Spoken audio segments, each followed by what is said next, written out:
Welcome to a Trek Zone conversation. Today it's a double treat from the UK. Mr. Gary O'Brien will be joining me for a chat about his new Holy Core behind the scenes videos. Mr. Nick Cook has an intrepid adventure.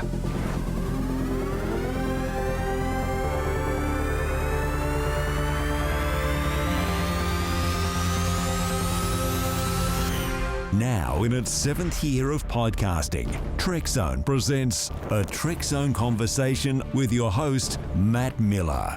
Well, it's a double treat from the UK today on a Trek Zone conversation. Joining me a little bit later, Nick Cook will be talking about his next intrepid adventure. But right now, Mr. Gary O'Brien, the Holy Core, the Chance Encounter man, is here and he's with me. Gary, welcome back to Trek Zone. Hey man, thanks for having me. I'm glad to be here. I can't believe it's been 4 months since the Holy Core was released. Has it really? Yeah, I suppose it has been, hasn't it? It's mad. That is crazy. It's up to 36,000 views now on YouTube. How are you feeling about it? Yeah, I'm feeling quite pleased about it. I think I pretty much hit everything I wanted to hit with it. I think it's hangs together well, and I think the story's quite good. I think the production's, pretty fair. People seem to like it. The comments are generally really positive and supportive, so that's a good sign. So, yeah, in the round, I'm pretty pleased with it, yeah. The thing that I love as well is that in the months that have followed, and up until a couple of days ago as well, new content being released with behind-the-scenes vignettes of the making of the show and expanding on some of the things that you had to do to get the fan film done. Were you always sort of planning on these sort of things as you were in production, or is this sort of just footage from the set sort of style? It was sort of in the back of my mind the whole time, because when I made Chance Encounter, I was shooting a lot of just documenting the build of the set, and then got a few other bits and bobs here and there when we were actually shooting. And because we had Kickstarters for the first film, I was kind of I felt obligated to make little update videos to keep all the backers up to date as we were making the film. This time, obviously, the funding was different, so I didn't. And frankly, I just don't imagine I'd have had the time to keep making little videos and updates during the production of the Holy Core, but I did still grab the camcorder whenever I could and just film just the building of the sets and all that stuff, just as much for myself as for anything else really. But in the back of my mind, I kind of hope to put out some making of behind the scenes stuff, because again, with Chance Encounter, I put out I think it's 15-minute or maybe 20-minute behind the scenes making of video when that film was finished. And so I thought, well, that's a fun little thing to do.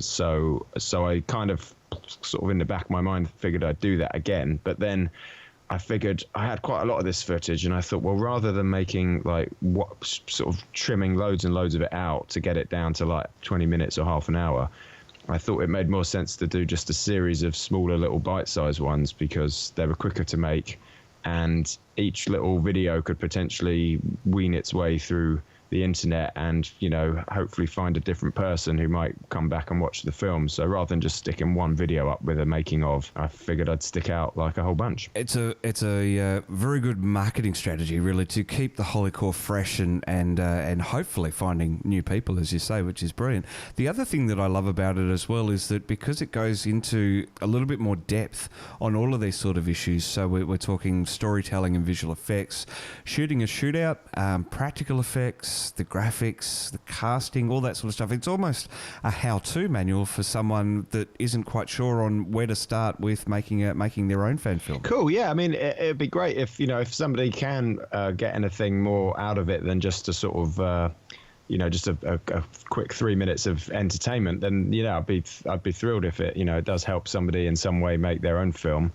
They can learn from mistakes, certainly. So yeah, I mean, I hadn't particularly thought of it like that, really. But yeah, I suppose that's a good point. People may well be able to use it as a kind of, they can just see what somebody else has done and see whether they thought we made the right choices or not. And yeah, it might help them in their own efforts. I think the brilliant thing, the one that I love the most is the virtual sets versus physical sets, where you've composited yourself. Oh, yeah. I think that's brilliant. I just love seeing the directors on the sets.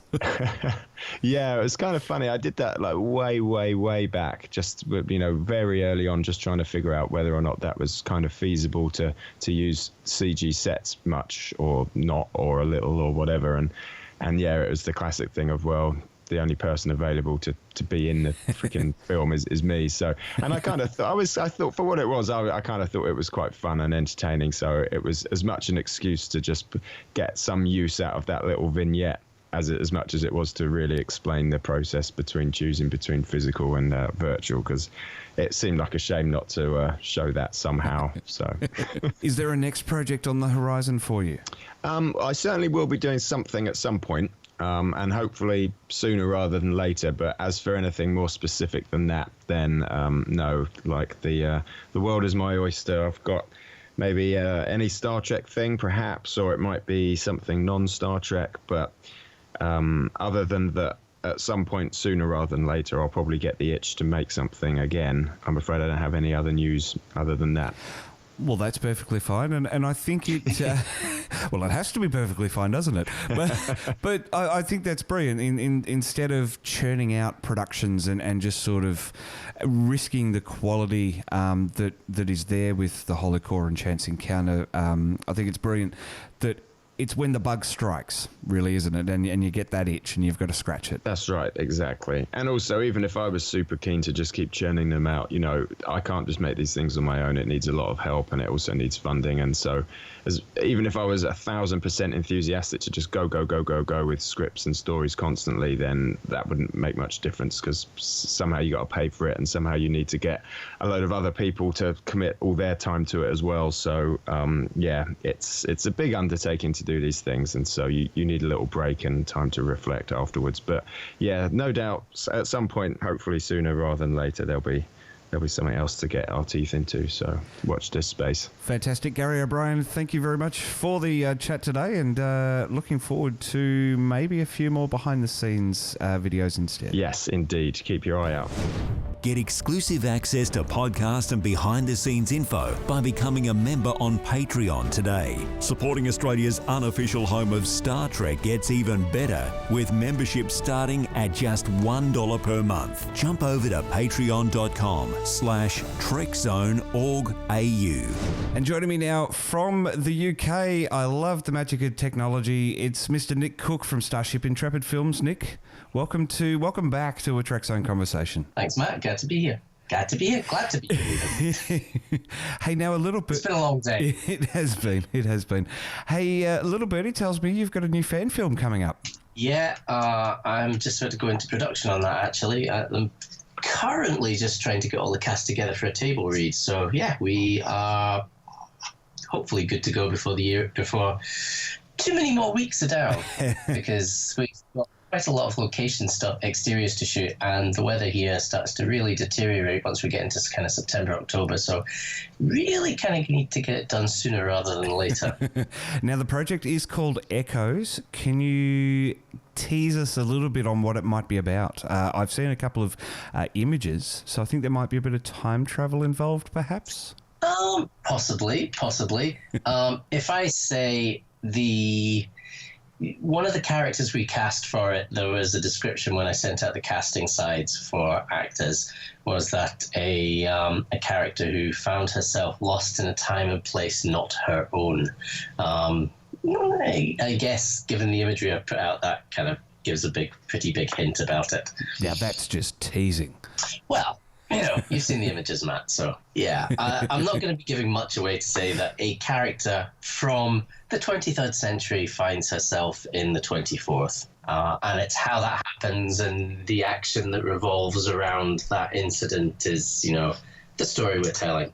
But there is a twist to it. It might not be quite as... I think it's a different take on what you normally see in time travel stories. It's certainly fan-written time travel stories. And the best thing about where you are is the beautiful locations that you can film in. And obviously, every fan filmmaker that looks around can find some beautiful locations to film in. And with a worldwide audience, something as mundane as the local park or the local forest or bush is such a remarkable and unique location to those watching in other parts of the world that haven't necessarily or haven't been out to Australia or to the UK, like me with your locations. Absolutely. I think you're increasingly seeing people who make fan films making use of the locations they have available to them, the exteriors they have available to them. And it's nice to be doing stuff on ships and starbases and things like that and space battles and so forth, but actually being able to go out on location. I mean, if you don't have access to sets, there's a remarkable amount of production value in finding a beautiful location and just filming it there. I mean, we're not filming all of it on location. There's some shipboard action and stuff like that. Echoes is going to be a fairly traditional kind of action in orbit and action on the planet. So you've got kind of two threads of the story going on. The main thrust is what's going on the planet, but there's stuff going on in orbit as well. So in many ways, it's a very traditional kind of Star Trek story. Certainly one of the actors said that anyway about the dialogue and so forth. And there's an element of time travel, but there is, I think, an interesting twist to the time travel. No, I know that there are challenges in filming exteriors. You've got to battle the elements. You pray for an overcast day just to make it so much easier on lighting. But compare that to green screening and having to deal with the green screening in post. Which one would you prefer? Given a choice, I'd be filming on sets, but choice between green screen and filming on location, I'll film on location. I'll film outside every time. The problem is the weather. Now, I had this particular film, I had planned to put into production a couple of months earlier, but unfortunately I broke my ankle at the beginning of the summer, so I was laid up for a couple of months and I couldn't really do anything. So that's kind of held me up quite a bit on that front. So the problem I have ahead is we're going to be filming exteriors, hopefully in October. It may tick over. I suspect it'll tick over into November as well. So we've got a fairly tight window to try and get it in. And I suspect we're probably going to be battling the weather quite a lot on this one. But I mean, we've got 20-odd pages of exteriors to shoot. Wow. So I envision a minimum of 4 days of exterior shooting. So yeah, that's going to be... That's an impressive feat. Yeah, especially since most people are working Monday to Friday, so I'm stuck with being able to get people on weekends. So it's cutting into people's time off work, things like that. So it's a big ask for people, getting them to come along, and it's, for me, it's quite a wonderful thing to have people willing to volunteer their time like that, because it is a pretty serious commitment. And while it's fun, it's a lot of yourself, it's a lot of hard work. Yeah. And you're always working with not enough people behind the camera. Yep. We're always carrying more than one job behind camera. I'm hoping to be a little better on that front this time, actually. It's going to be a fairly large cast, and as always, never enough crew. But, we will manage and we will soldier on, and it might take us longer than I think it's going to take us, but I hope not. My aim is to try and get it shoot all the exteriors before the end of November, hopefully sooner than that, and then shoot the green screen scenes over the kind of winter months and get it into post ASAP. I'm hoping to have it ready for next spring, but a lot of that is going to be very much dependent on whether we get the exteriors shot before the winter hits. I mean, if we can't get all the exteriors in the can before before probably the middle of November, then we're probably going to be stuck waiting until spring to do that. So we're getting pretty tight for time now. But, that's not unusual for us. And I guess sometimes I work better under time constraints than when I've got all the time in the world to play with. Something about a motivational factor. Stress is stress and deadlines are pretty motivational. I forget who it was said, I love deadlines. I think it was Douglas Adams. I love deadlines. I love the sound they make as they go whooshing by, or something to that extent. Fantastic, Nick. Well, looking forward to Echoes, and I think it's a watch this space for the next six or few months. Yeah, I mean, my plan for this is to run a small crowdfunder for it as well soon, but we'll see how that goes. I'm always a little bit reluctant to do crowdfunding, but we'll see. Well, Nick, good luck with it all, and stay in touch with Trek Zone as production develops. I certainly will. Thanks very much for your time. You can get social with Trek Zone. Australia's unofficial home of Star Trek is everywhere you are. Get the wrap up on our Facebook page. Keep in the loop on Twitter and relive Trek episodes on Instagram. Just search for Trek Zone.